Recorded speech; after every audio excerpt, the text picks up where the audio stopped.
Guys, welcome back. I'm going to install the second floor on the Shogun Garden side, but before I do that, I wanted to show you what I'm tearing down one last time because I love it so much.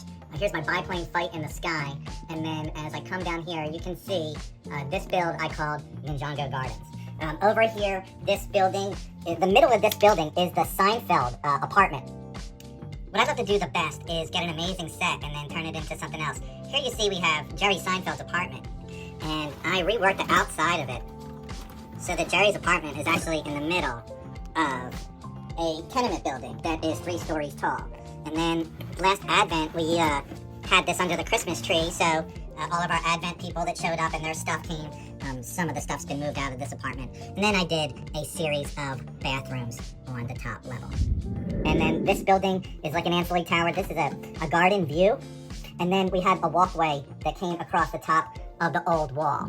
Here's a wider shot where you can see how much area I have to work. The dresser on this side is a twin of the one on the other side, but it's facing the other direction. And this is the dresser that I have all of my smaller Lego parts in. And I did it this way so I don't have to put lids on things and I can get to them quicker. So what we're going to do in this video today is, you see where T-Rex is here? We are going to build the collapsed road, and then we are going to have a roadway that goes into the new Shogun Garden area. And then this, instead of buying new base plates, I decided I was going to make this whole area dock. And then we still have room for the roller coaster here, which is going to continue up the wall. So, you're a good build. You're going to be a pain in the butt to take apart. Here's a naked space that I'm going to put the new road plates.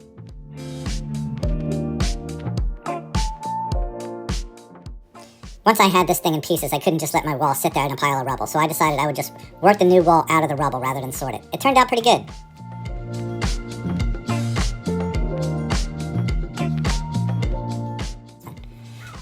So this part of the wall will be the lower edge of the dock that interfaces with the drawbridge, so I'm going to make it match the detail around the roller coaster. I'll also need an interface for all of my rigging for my cranes.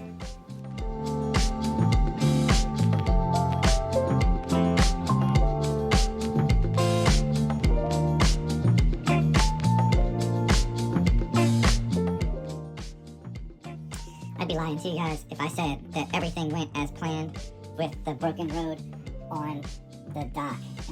I wasted a day trying to put it in. Everything was neatly removed. Everything looked bad.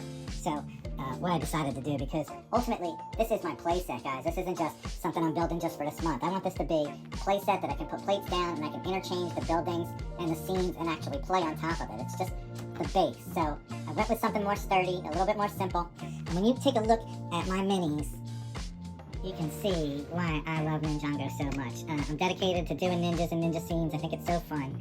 And I'll hike you guys up here so you can see. This is my new layout for what used to be Ninjago Gardens. It's now going to be called Shogun Gardens. As you can see, my roller coaster goes all the way through the scene, and then it will continue up into the buildings. What I think the mistake I've done in the past is doing buildings right into the front wall. I really want you to see the park this time, so I'm going to do the buildings all on the back trim up to where that dandelion is, because I still want you to see the illusion of the wall continuing here, and then there's a path that leads right to the bottom of the staircase on the below it, which I'll show you in greater detail at another time. But this is the dock, and then if we go over here, there's our street level for the castle, and then when you come over here, here's our street level for the city. So we're ready to go. I'm going to plate it down and make them look like play sets, and then we're actually going to bust out our minifigures and do some